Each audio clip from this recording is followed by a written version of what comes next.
कल हम लोगों ने सीखा था बर्नौलीज थ्योरम, ठीक है।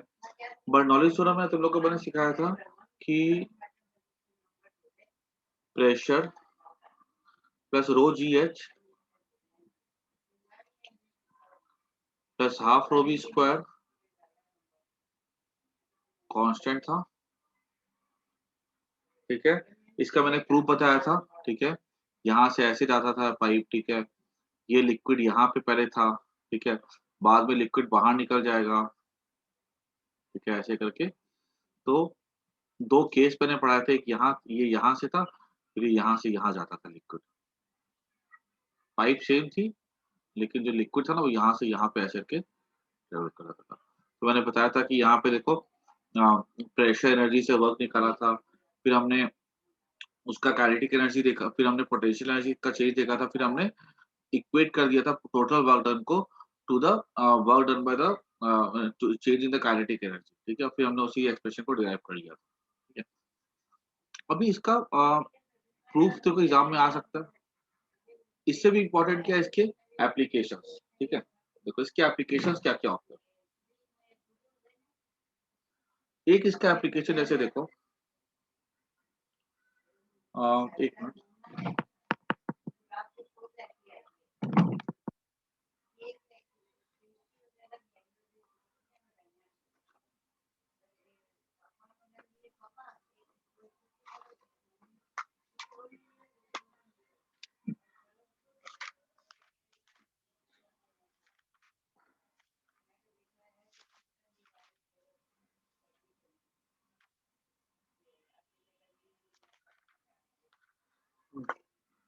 तो pressure plus rho g h plus half rho v square की जो वैल्यू होती है ना वो कैसी रहती है, कांस्टेंट रहती है।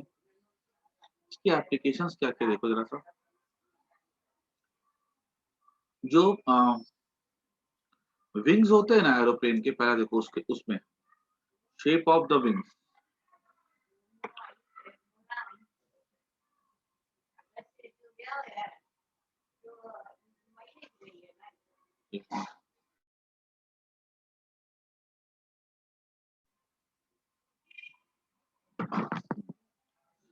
Shape of wings. जो एरोप्लेन को जो विंग्स होते हैं ना उसके ऊपर फ्लैप लगे होते हैं। वो जो फ्लैप होते हैं ना वो कुछ इस तरह से होते हैं कि मान लो अगर एरोप्लेन को ऊपर जाना है, ठीक है, तो वो क्या करेगा, वो अपने जो पायलट होगा ना फ्लैप को ऐसा कर देगा, वो ऊपर की तरफ उठा देगा। यहाँ से विंड ऐसे पास करेगी, यहाँ से विंड ऐसे पास करेगी,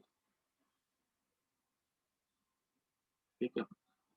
देखो ऊपर से जब विंड पास करेगी ना, तो यहाँ पे कर्व की वजह से क्या होता है कि डिस्टेंस जो होता है ना ज्यादा होता है।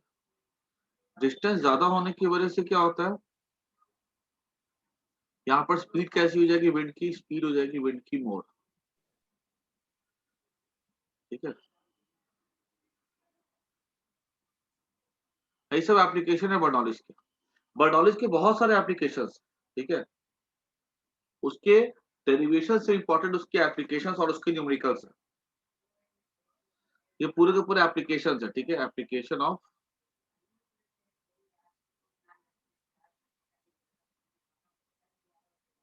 बर्नौलीज। नीचे अगर देखा जाए ना तो नीचे में विंड विंड ऐसे जाएगी, यहाँ पे डिस्टेंस कवर्ड लेस होगा, तो डिस्टेंस यहाँ पे ज्यादा कवर हो रहा है उसी टाइम पे, ठीक है। विंड क्या, विंड आती है सर से डिवाइड करती है ऐसे कि यहाँ से इधर से जाती है, इधर से इधर से जाती है। यहाँ पे स्पीड ज्यादा होती है, यहाँ पे स्पीड लेस होती है। अब देखो अगर स्पीड यहाँ पे मोर है, ये स्पीड ज्यादा है, दो ये पॉइंट की और ये पॉइंट की जो हाइट होती है ना अप्रोक्सीमेटली सेम ही होती है, क्योंकि हम अगर हाइट को कंपैरिजन करें ना अगर, ठीक है, इसका यहाँ पे तो इतनी कोई ज्यादा कुछ खास ऊंचाई नहीं होती है इसकी। तो अगर ऊपर स्पीड ज्यादा होती है नीचे स्पीड कम होती है, तो यहाँ पर क्या होता है, जहां पर स्पीड ज्यादा होगी वहां प्रेशर कैसा हो जाता है, लेस हो जाता है, देख सकते हो। ये ऐड होके कांस्टेंट हो रहा है ना, यहाँ प्रेशर कैसा होगा, लेस होगा। और यहाँ पर प्रेशर कैसा होगा, ज्यादा होगा। अब प्रेशर की वजह से फोर्स बनता है, यहाँ पर प्रेशर ज्यादा होगा तो ऊपर की तरफ फोर्स ज्यादा लगेगा। यहाँ प्रेशर कम है तो नीचे की तरफ फोर्स भी कम लगेगा। अब नीचे का फोर्स लेस है, ऊपर का फोर्स मोर है, तो क्या होता है, ये एरोप्लेन जो था ऊपर की तरफ उठता है। इसलिए जब भी एरोप्लेन जब ऊपर की तरफ उठता है ना, ग्राउंड से जैसे ऊपर की तरफ उठता है या ऊपर जाता चला जा रहा है, ठीक है, उसको जाना है मान लो कुछ 10,000 फीट पे की ऊँचाई पे अगर उसको उड़ना है, तो वो अपने फ्लैप को इस तरह से खोलता है और लगातार उसका एरोप्लेन जो था ऊपर जाता चला जाता है। इसको हम लोग कहते हैं एरोडायनामिक लिफ्ट कहते हैं। और अगर मान लो अब ये ऊपर काफ़ी ऊँचाई तक जा चुका हुआ है, अब इसको और ऊपर नहीं जाना है, तो वहाँ पे क्या होता है, जो शेप होती है ना विंग की, वो कुछ ऐसी हो जाएगी। पायलट क्या करेगा, कंट्रोल करता है कंट्रोल रूम से फ्लैप की शेप को, कुछ ऐसा कर लेगा। अब ये कर्व, ये विंड ऐसे गई, यहाँ विंड ऐसे गई। दोनों के लिए जो स्पीड होती है ना ऊपर-नीचे सेम होती है। स्पीड अगर सेम होगी तो अप्रॉक्सिमेटली हाइट सेम ही लेते हैं, बहुत ज़्यादा कोई मोटाई नहीं होती है ये।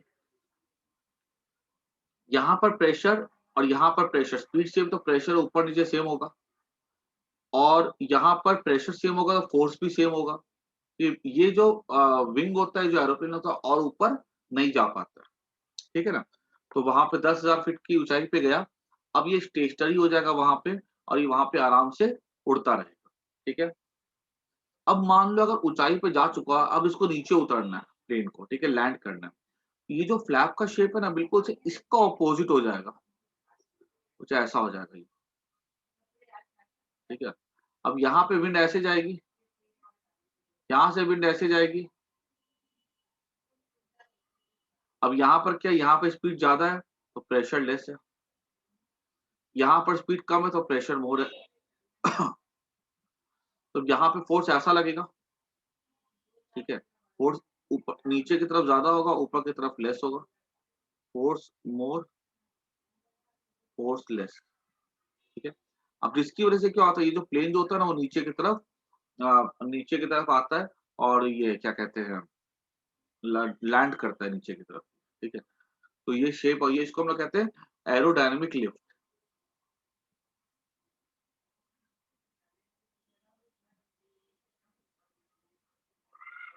ठीक है ना? उसके बाद देखो आगे देखते हैं हम लोग सेकंड इसका एग्ज़ाम्पल। तो नोट्स पे खाली फिगर बना सकते हो, ठीक है? और ये शेप लिख सकते हैं ना, इज एन अपलिफ्ट, ठीक है? लैंडिंग, ठीक है? और ये किसके लिए? Flying eight with constant speed, आगे बढ़ते हैं। उसके बाद देखना सेकंड इसका, अ, मान लो कि कहीं पे जैसे तुम अपने घर पे हो, ठीक है? और देखिए कुछ-कुछ ना बहुत ज़्यादा ना टीन के घर बने होते हैं ऐसे करके, ठीक है? ये टीन के घर बने होते हैं और यहाँ पर ना ऐसे करके खिड़कियाँ बनी होती हैं, छोटी-छोटी, ठीक है? ऐसे करके।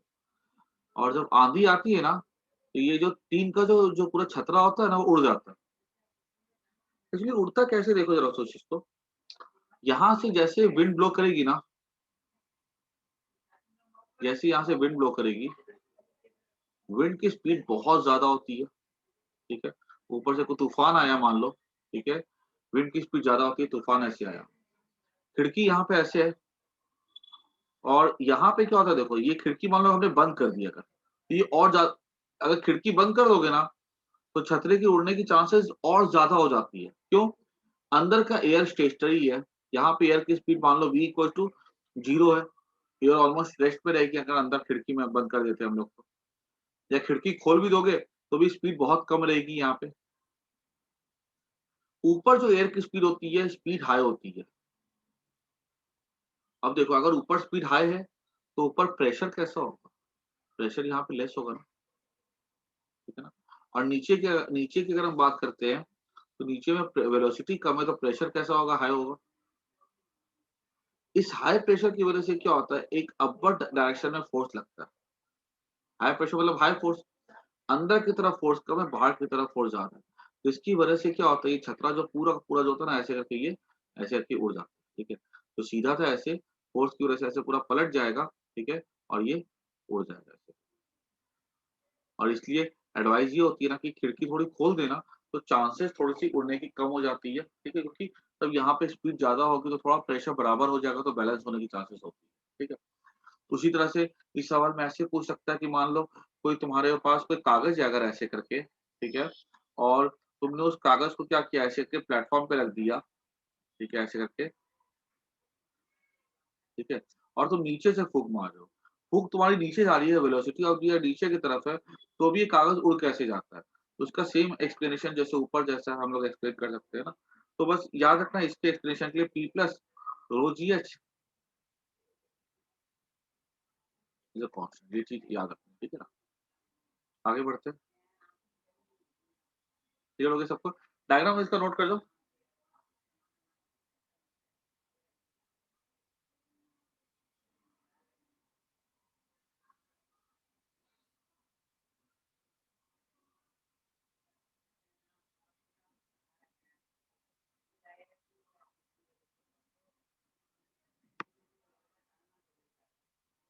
तीसरा पॉइंट देख लो।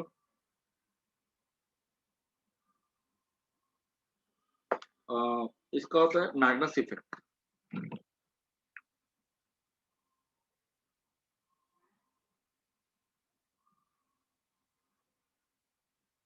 ये हमारे स्पोर्ट्स में इसका बहुत इम्पोर्टेंट रोल है। देखो जब मान लो कि जो सभी लोग देखो चाहे बॉयज़ भी तो सबको क्रिकेट खेलते हैं, ठीक है? गर्ल्स को भी क्रिकेट में इंटरेस्ट होता है, ठीक है? इंटरेस्ट क्रिकेट हमारे एक तरह का स्पोर्ट्स का एक रिलीजन है हमारे इंडिया में। तो सब क्रिकेट तो खेलते ही होंगे, सबको पता होगा कि मान लो कि ऐसे किसी ने बॉल फेंकी, बॉल ऐसे जाएगी, बॉल ऐसे उठेगी, यहाँ पर विकेट होगा। बैट्समैन को पता है कि बॉल नीचे गिरी यहाँ तक की, अब यहाँ से यहाँ तक उठ करके जाएगी और बॉल यहाँ तक की आएगी, तो वो बैट को ऐसा उठाता है ना कि बॉल को हिट करेगा वो और बॉल आगे बढ़ जाएगी, ठीक है? बाउंड्री, सिक्स कुछ भी लगे। लेकिन अब क्या होता है कहानी देखो, जो स्पिनर्स होते हैं, वो क्या करते हैं बॉल को घुमा देते हैं। जब वो बॉल को घुमाएँगे ना ऐसे करके, तो मान लो उन्होंने बॉल को ऐसे घुमा दिया, ये बॉल बैट्समैन एक्सपेक्ट कर रहा था बॉल यहाँ पे आएगी, ठीक है? लेकिन हमारा कहाँ था पोज़ीशन देखो बॉल का, हमारा एक्चुअल था यहाँ पर, ठीक है? यहाँ पर। बॉल कहाँ पे आनी चाहिए थी? यहाँ पे आनी चाहिए थी, ठीक है? अब क्या हुआ अगर बॉल स्ट्रेट फेंकता ना बॉल यहाँ पर अब क्या करता है स्पिनर क्या करता है बॉल को घुमा देता है। जैसे बॉल को घुमाया ना, अब क्या होता है, ये बॉल ऐसे आती है,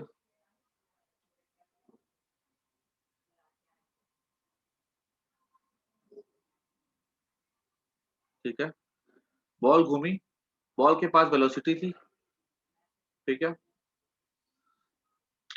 और यहाँ पे ओमेगा आर भी हो जाता है, एंगुलर वेलोसिटी तो ओमेगा आर हो जाएगा ना, रोटेशन की वजह से कुछ टेंजेंशियल वेलोसिटी आ जाती है। एक तो हर पॉइंट की वेलोसिटी v होगी plus v plus omega r हो जाएगा और नीचे बॉल ऐसे जा रही है, ठीक है? यहाँ v माइनस ओमेगा आर हो जाएगा ना। ऊपर में क्या है, एक तो v प्लस ओमेगा आर है और नीचे में क्या है, v माइनस ओमेगा आर है। ऊपर की वेलोसिटी ज़्यादा है, नीचे की वेलोसिटी कम है। अगर ऊपर की वेलोसिटी ज़्यादा है, तो जहाँ पर ज़्यादा वेलोसिटी है, वहाँ पे प्रेशर कम है, याद रखना। ये चीज़ दिमाग में बैठा लेना P प्लस हाफ रो v स्क्वायर प्लस रो g h, ठीक है? ठीक है? तो ब h एकदम नेग्लिजिबल है बिकॉज़ बॉल का डायमीटर बहुत कम होता है। तो जहाँ पर वेलोसिटी ज़्यादा होती है, वहाँ प्रेशर कैसा होता है, कम होता है। यहाँ प्रेशर लेस। नीचे में प्रेशर कैसा होता है, हाई होता है। थोड़ा प्रेशर हाई की वजह से क्या होता है, अपवर्ड फोर्स लगता है। तो जो बॉल ऐसे जा रही थी, बॉल थोड़ा-सा उठ जाती है। बॉल उठ जाती है और बॉल यहाँ पे आके गिरती है, ठीक है? और जो बॉल यहाँ से उठ कर के यहाँ जा रही थी, अब वो बॉल क्या होती है, यहाँ से उठ कर के वो यहाँ जाती है,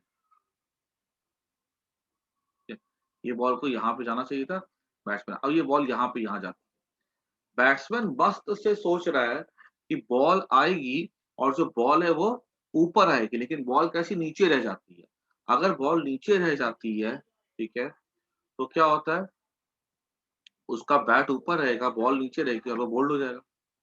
इसलिए जो स्पिनर्स जब बॉलिंग करते हैं ना, ठीक है?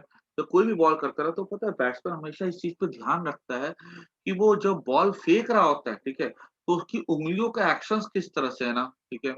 उस पे खासा ध्यान रखा जाता है ताकि किस बॉल टप्पा खा के कितना उठेगी या कितना नहीं उठेगी, वो वहाँ पे डिपेंड करता है। तुम यहाँ पे एक चीज़ देखो, अब मान लो अगर यहाँ पे किसी बॉलर ने अगर बॉल को हमने ऐसे घुमाया था ना, हमने बॉल को ऐसे घुमाया था, बॉल अगर उल्टा घुमा दी जाए, तो ये वेलोसिटी ऐसी होगी, ये v इधर होगा और ये ओमेगा इधर हो जाएगा, तो v माइनस ओमेगा, इधर में ये बॉल ऐसे जाएगी, ये v प्लस ओमेगा हो जाएगा। अब अगर ये ऐसा है, तो ये क्या होता है, ये जो बॉल है ना, अब यहाँ पे ये नीचे वेलोसिटी ज़्यादा है तो प्रेशर लेस होगा, ठीक है? ऊपर वेलोसिटी कम है तो प्रेशर ऊपर में हाई होगा। अब ये क्या होता है, ये अंदर की तरफ इस पे फोर्स लगता है, अंदर की तरफ। और ये जो है ना बॉल ऐसे जाके गिरेगी। वो ये जो यहाँ पे खा रही थी नॉर्मली टप्पा, ये पहले टप्पा खा जाएगी। और ये जो बॉल यहाँ तक की उठ रही थी ना, यहाँ तक की जो उठती नॉर्मली स्ट्रेट पे फेंकने पे, वो बॉल और ऊपर उठ जाएगी। देखो यहाँ से इसको क्रॉस कर जाएगी वो बॉल। अब क्या होता है, बैट्समैन को लगता है कि बॉल जो है ना, वो उसके बैट के नीचे वाले पार्ट को हिट करेगी, ठीक है? तो नीचे वाले पार्ट को हिट करेगी, तो वो क्या करता है, उसको लगता है नीचे अगर नीचे में बॉल रहेगी, तो नीचे में आके हिट करेगी, लेकिन बॉल क्या करती है, बैट के अपर पार्ट को आके हिट कर देती है। अगर बैट के अपर पार्ट को हिट कर देती है, तो क्या होता है, ये देखा होगा टेस्ट मैचेस में, ठीक है? साइड में फील्डर्स खड़े होते हैं, जैसे वो अपर पार्ट को आकर के हिट करती है, बॉल क्या होती है और ऊपर ज़्यादा उछल जाती है। तो बाजू वाला फील्डर होता है वो कैच कर लेता है। या अगर मान लो बैट्समैन अगर सिक्स लगाने की कोशिश कर रहा है, प्रॉपर नीचे में बॉल लगती नहीं है, ऊपर आके बॉल लगती है, शॉट प्रॉपर लगेगा नहीं, ठीक है? और वहाँ पे क्या होगा, जो बैट्समैन होगा वो कैच आउट हो जाएगा।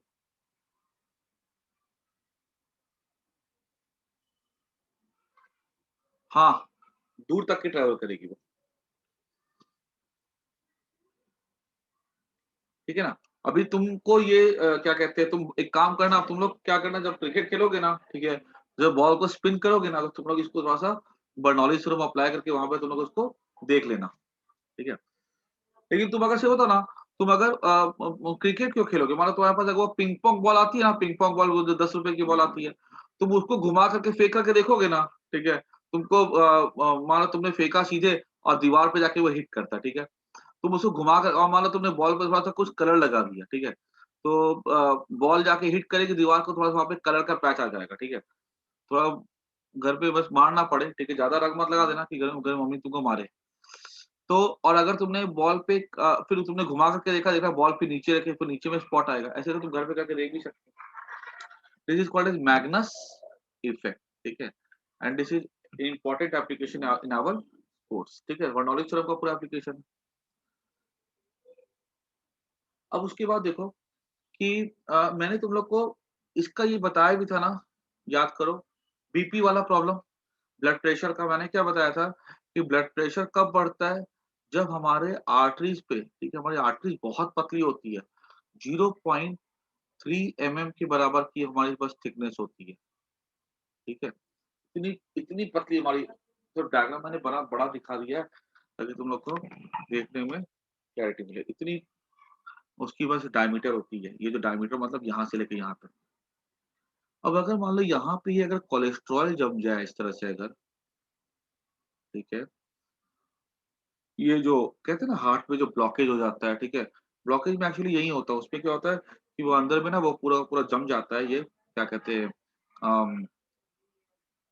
जो फैट वैट जो होता है ना जो खाते हैं, ठीक है? वो सब जाके जम जाता है। फिर वो डॉक्टर लोग क्या करते हैं, जो एंजियोप्लास्टी होती है ना, वो लोग क्या करते हैं, एक पतली सी रॉड लेते हैं और इस आर्टरीज में पास करवाते हैं, ठीक है? और पतली सी रॉड को ऐसे ले जा करके यहाँ पे, ठीक है? फिर यहाँ पे ना ऐसे करके एक बैलून यहाँ पे लेके जाते हैं वो लोग, पता है? यहाँ पे ऐसे बैलून लेकर के जाते हैं, ठीक है? और बैलून यहाँ पे ऐसे पतली सी रॉड से बैलून ऐसे यहाँ पे लेकर के जाएँगे और पूरा उसको कंप्यूटर स्क्रीन में मॉनिटर करते हैं।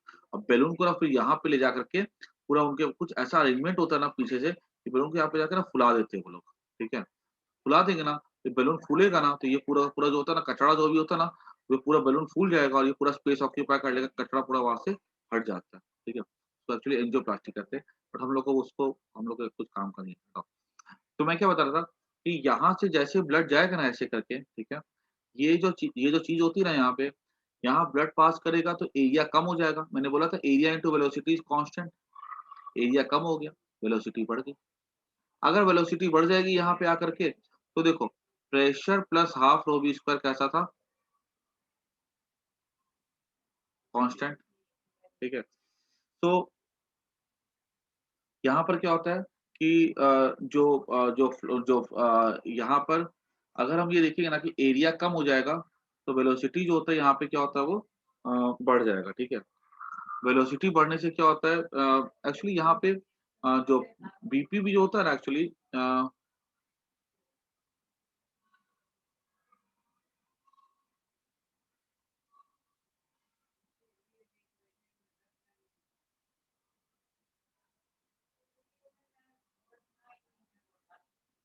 इसमें एक्चुअली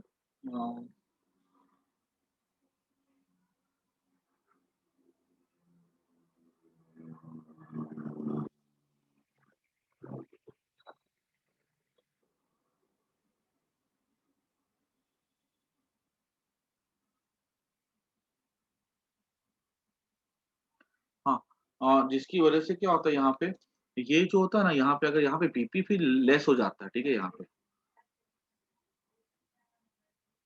बीपी लोअर होने की वजह से क्या होता है आर्टरीज कोलैप्स कर जाती है यहाँ पे, ठीक है? आर्टरीज कोलैप्स हो जाएगी तो आर्टरीज पतली मतलब कोलैप्स हो जाएगी तो मतलब ये जो तुमको दिख रहा है ना इतना, ठीक है? ये पूरी पूरी पतली हो जाती है, ठीक है? और फिर वहां पे क्या होता है जो हार्ट अटैक होता है ना, क्योंकि अगर मान लो ट्यूब ही अगर पतली हो जाएगी तो ब्लड का फ्लो प्रॉपर्ली वहां से हो नहीं पाएगा, ठीक है? तो जिसकी वजह से क्या होता है हार्ट अटैक होती है ना उसकी वजह से होती है, ठीक है? आर्टरीज जहाँ पे वेलोसिटी हाई होने की वजह से प्रेशर लेस हो जाता है, बीपी लो हो जाता है। बीपी लो होने की वजह से वहाँ पे जो आर्टरीज होती है वो कोलैप्स हो जाती है। कोलैप्स हो जाएगी तो क्या होगा ब्लड का फ्लो नहीं हो पाएगा और हार्ट को ब्लड नहीं मिल पाएगा। तो उसकी वजह से क्या होता है जो हार्ट अटैक होता है, ठीक है? आई थिंक उसके लिए मेडिकल वर्ड कुछ कोरोनरी थ्रोम्बोसिस ऐसा कुछ था ना? तो डीप वाटर रन्स का हम लोगों ने देख लिया था। उसके बाद देख लो कि इतने हमारे क्या कहते हैं बर्नौली थ्योरम के हमने एप्लीकेशंस देख लिए। अब हम लोग नेक्स्ट टॉपिक हमारा पढ़ने जा रहे हैं that topic name is viscous force,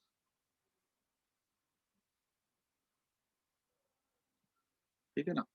viscous force ये भी स्कूल के लिए एक इम्पोर्टेंट टॉपिक है ये। विस्कस फोर्स कैसा होता है देखो, जो तुम लोगों ने पढ़ के रखा हुआ है ना फ्रिक्शन फोर्स, ठीक है? वही हमारा होता है विस्कस फोर्स। ये जो विस्कस फोर्स होता है ना ये लिक्विड में लगता है, ठीक है? और ये जो फोर्स होता है ना ये एक्चुअली टेंजेंशियल फोर्स होता है। याद रखना कॉन्टैक्ट फोर्स पढ़ा था ना, कॉन्टैक्ट फोर्स कैसा था? उसका डायरेक्शन ऐसा था, इसके दो हिस्से थे, नॉर्मल था और एक था friction. In the same way जब लिक्विड क्या होता है, लिक्विड के ऊपर लिक्विड की जो लेयर्स होती है ना वो दूसरी लेयर पे जो फोर्स अप्लाई करती है वो फोर्स अंदर की तरफ दबाने वाला हो सकता है और वो फोर्स क्या होता है और जिससे जिसकी वजह से हम लोग कहते हैं प्रेशर डेवलप होता है ना। हम अंदर जाते हैं तो प्रेशर डेवलप होता है because of the normal force by the upper layers of the liquid. At the same time क्या होता है जो लिक्विड लेयर्स होती है ना वो एक दूसरे पे अप्लाई करती है टेंजेंशियल फोर्स भी। मान लो अगर ये लिक्विड लेयर अगर आगे ऐसे जाती है तो ये लेयर ए लेयर जो ऊपर की है वो बी लेयर को अपने साथ खींचती है आगे की तरफ और बी ए ने बी का साथ दिया, बी ने ए को धोखा दिया। बी क्या करता है ए जो फॉरवर्ड जा रही है उसको रोकता है आगे जाने से, ठीक है? और पीछे की तरफ खींचता है। ये जो फोर्स लगता है ना इनके बीच में टेंजेंशियल फोर्स, ठीक है? That is called as the viscous force, ठीक है? नोट कर लेना viscous force it is tangential force between layers of liquid, ठीक है? This is called as viscous force, ठीक है?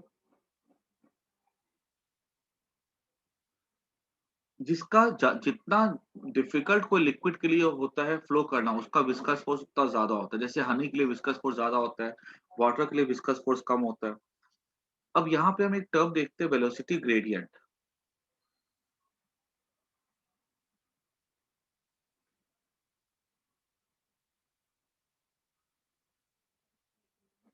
कॉज क्या होता है विस्कस फोर्स का? Intermolecular force. बस कोई भी दुनिया का कोई भी फोर्स तुम उठा लो, ठीक है, उसका कॉस क्या होता है, maximum cos into molecular force होता है। वो होता है ना adhesive force, sorry cohesive force, cohesive force वो। अब देखो वेलोसिटी ग्रेडियंट, मान लो कि अगर हम देखें तो क्या, अगर मान लो ऊपर वाली लिक्विड का अगर हम देखते हैं, ठीक है, कि मान लो ये ऊपर वाली कोई लेयर है उसकी स्पीड ज्यादा होती है, नीचे वाले की लेयर की स्पीड कम होती है, उसकी लेयर की स्पीड कम होती है। हालांकि अगर तुम देखो ना, तो मान लो जैसे ब्लॉक के ऊपर ब्लॉक रखा, ठीक है, ये ब्लॉक अगर आगे जाता है तो ये भी ये वाले ब्लॉक को अपने साथ सेम स्पीड के साथ लेकर के जाता है। लिक्विड में ऐसा नहीं होता, ठीक है। अगर हम लिक्विड की बात करें ना, तो ये ग्राउंड है अगर, तो जो लिक्विड ग्राउंड के साथ कांटेक्ट पे रहता है ना, ये ऑलमोस्ट रेस्ट पे रहता है, ऑलमोस्ट रेस्ट पे। अज्यूम करके चलते हैं कि उसकी वेलोसिटी क्या होती है, जीरो, अपने कन्वीनियंस के लिए। हालांकि देखा जाए तो फ्लूइड चैप्टर बहुत बड़ा चैप्टर है, ठीक है। ये क्या कहते हैं, हमारे क्या कहते हैं, जब तुम इस पे इंजीनियरिंग करोगे ना, तो पूरा का पूरा डेप्थ में पढ़ोगे। अभी हमको इसके एकदम ABCD ही पढ़ना है। अब अगर मान लो यहाँ पर देखेंगे तो ये ऑलमोस्ट रेस्ट पे रहता है। ऊपर वाली लेयर की जो स्पीड होती है थोड़ी सी ज्यादा होती है नीचे से, उस उसके ऊपर वाले की स्पीड कैसी होती है, और ज्यादा होती है, ठीक है। अगर हम अगर हम उसके ऊपर जाते हैं तो उसकी स्पीड और ज्यादा हो जाती है। अगर हम उसके ऊपर जाते हैं तो स्पीड और ज्यादा हो जाती है। उसके ऊपर जाते हैं स्पीड और ज्यादा हो जाती है। और जो टॉप मोस्ट लेयर होती है, ठीक है, जिसको हमने मान लो अपने हाथ से ऐसे मूव करवाया, इसकी स्पीड सबसे ज्यादा होती है। इस तरह से क्या होता है, जो लिक्विड लेयर की जो स्पीड होती है ना, वो लगातार क्या होती है, बढ़ती चली जाती है। यहाँ पे हमने एक टर्म डिफाइन किया गया, वेलोसिटी ग्रेडियंट। क्या बोलते हैं इसको, वेलोसिटी ग्रेडियंट। ये हो जाता है delta V by delta Z। दो लेयर की वेलोसिटी का डिफरेंस निकालो, उनके बीच का परपेंडिकुलर डिस्टेंस निकालो, इसको Z से इंडिकेट करते हैं, ठीक है, और इसको डिवाइड कर दो, ठीक है। This is called as velocity gradient, ठीक है। What is velocity gradient, it is delta V by delta Z. What is delta V? Difference in velocity of the two layers divided by the perpendicular distance between the two layers. What is delta Z here? Delta Z is perpendicular distance between two layers, two consecutive, ठीक है। इसका unit पूछा जाएगा तो metre पर second by second, that is ms minus 2, sorry by metre, metre आएगा ना यहाँ पे आएगा s माइनस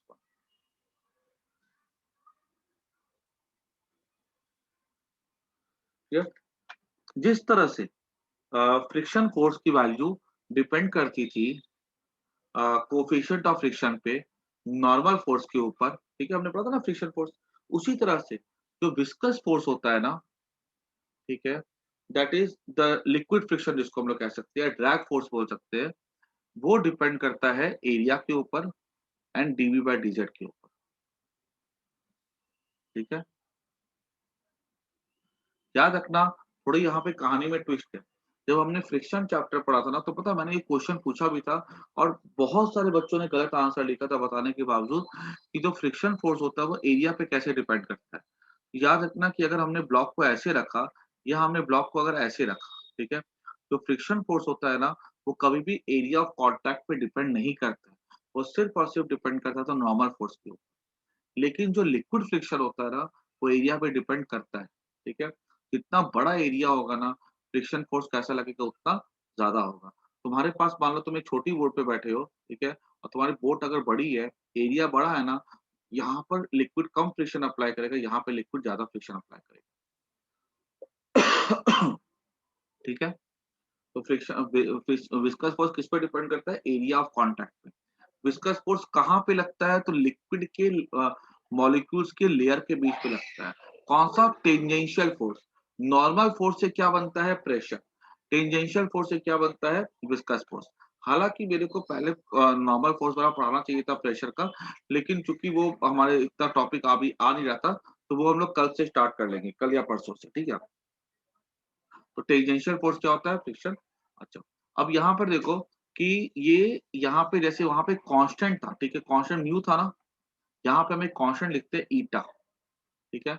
और जब कांस्टेंट लिखेंगे तो यहाँ से प्रोपोर्शन साइन को हम लोग खा जाएंगे, और ये हमने यहाँ पे लिख दिया प्लस माइनस, ठीक है। What is this eta called as? Coefficient of viscosity. जिसकी कोएफिशिएंट ऑफ विस्कोसिटी ज्यादा होती है ना, तो समझ लो कि वो लिक्विड आसानी से फ्लो नहीं करता है। शहद, ग्लिसरीन, ठीक है, शहद को जब तुम पोर करते हो ना, बहुत डिफिकल्टी से पोर होता है, क्योंकि उसका कोएफिशिएंट ऑफ विस्कोसिटी कैसा होता है? ज्यादा होता है ना। पानी का कोएफिशिएंट ऑफ विस्कोसिटी कैसा होता है? कम होता है। ठीक है, यहाँ मैंने प्लस साइन माइनस साइन लगा दिया, क्योंकि तुम देखो नीचे वाली लेयर जो होती है ना, ठीक है, ऊपर वाली जो लेयर होती है नीचे वाली लेयर को अपने साथ खींचती है, और नीचे वाली जो लेयर होती है ऊपर वाली लेयर को इधर खींचती है। तो इसने जो इसके ऊपर अप्लाई किया फोर्स वो प्लस है, इसने जो इसके ऊपर अप्लाई किया माइनस है। तो किताबों में तुमको प्लस माइनस साइन दोनों दिखेंगे, ठीक है। विस्कस फोर्स का ये फॉर्मूला है, इसको कॉपी में नोट कर दो।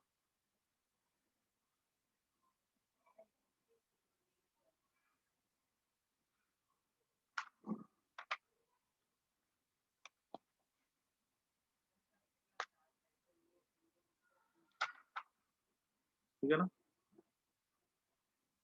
ईटा ए डीवी बाय डीजेड, ठीक है, this is the expression for the viscous force.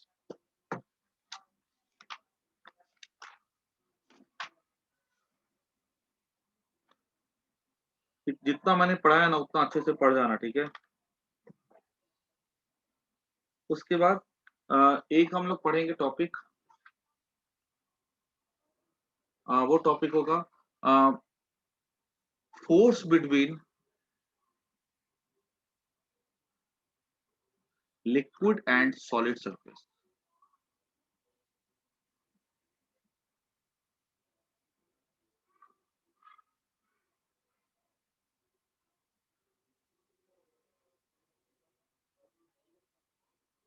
Liquid के बीच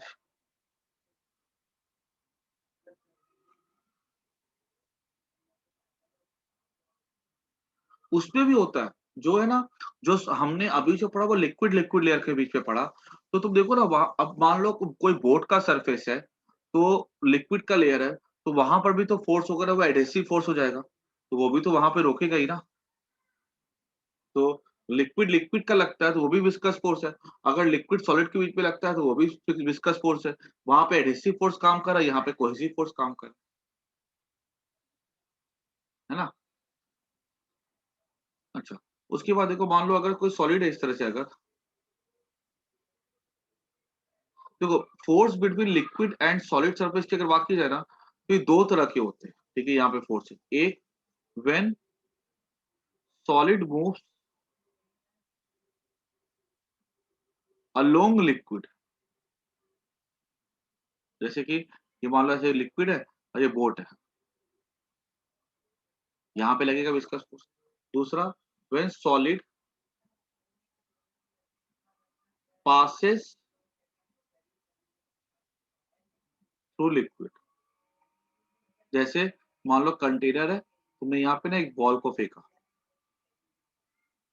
यहाँ पे भी क्या लगेगा? लिक्विड लगाएगा इसके ऊपर, विस्कस फोर्स। यहाँ पे भी लिक्विड लगाता है इसके ऊपर, विस्कस फोर्स, ठीक है। ये दोनों ही विस्कस फोर्स।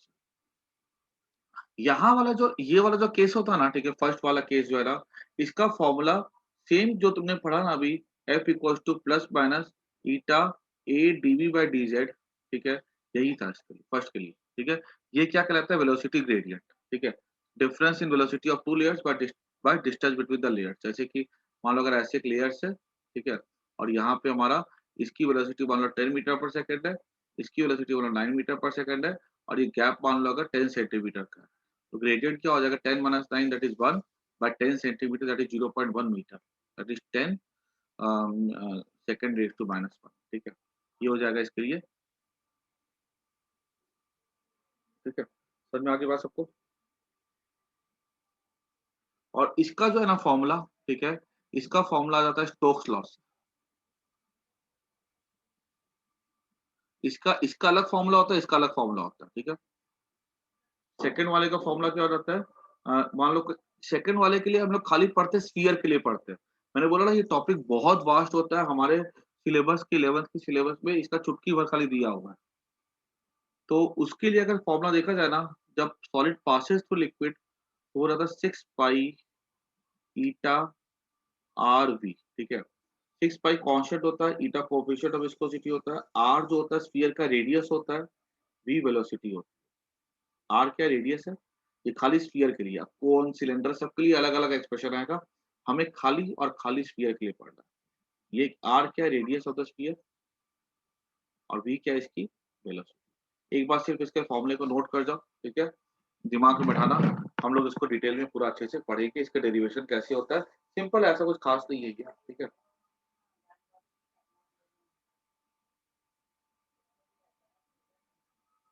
मैं थोड़ा फास्ट तो मैंने पढ़ा दिया, ठीक है, क्योंकि एक बार तुम लोग को आ जाए बस, ठीक है, कल के एग्जाम के लिए। बाकी फिर तो हम लोग कल तो क्लास शायद से नहीं होगी, कल मैं थोड़ा उधर जाऊंगा बुक देने के लिए। तो अ, अपने वेंसडे से जो है ना वापस से इस टॉपिक के हम लोग न्यूमेरिकल जब करेंगे ना, तो हम लोग को इसकी एक इन डेप्थ नॉलेज मिल जाएगी हम लोग। वी हो जाता है वेलोसिटी। जैसे मान लो कि अगर एग्जांपल ले लो, जैसे कि मान लो कि तुम्हारे यहाँ पे ना ऐसे करके एक ऑयल है, ठीक है, केरोसिन ऑयल है, ठीक है। ये पता एक्चुअली स्कूल में लैब में करवाया जाता है एक्सपेरिमेंट। यहाँ पे स्फीयर है, इसको फेंकोगे ना नीचे ऐसे करके, तो क्या होता है, इसके जैसे नीचे फेंकोगे ग्रेविटी की वजह से इसकी स्पीड बढ़ेगी। इसके ऊपर केरोसिन अप्लाई करता है विस्कस फोर्स।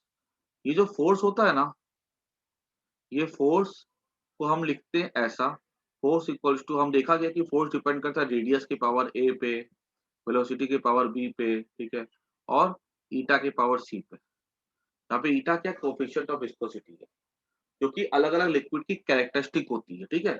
सब लिक्विड की अपनी कैरेक्टरिस्टिक होती है, कांस्टेंट होता है किसी भी लिक्विड के लिए, और जितना कोई गाढ़ा लिक्विड होता है ना उसके लिए उतना ज्यादा होता है।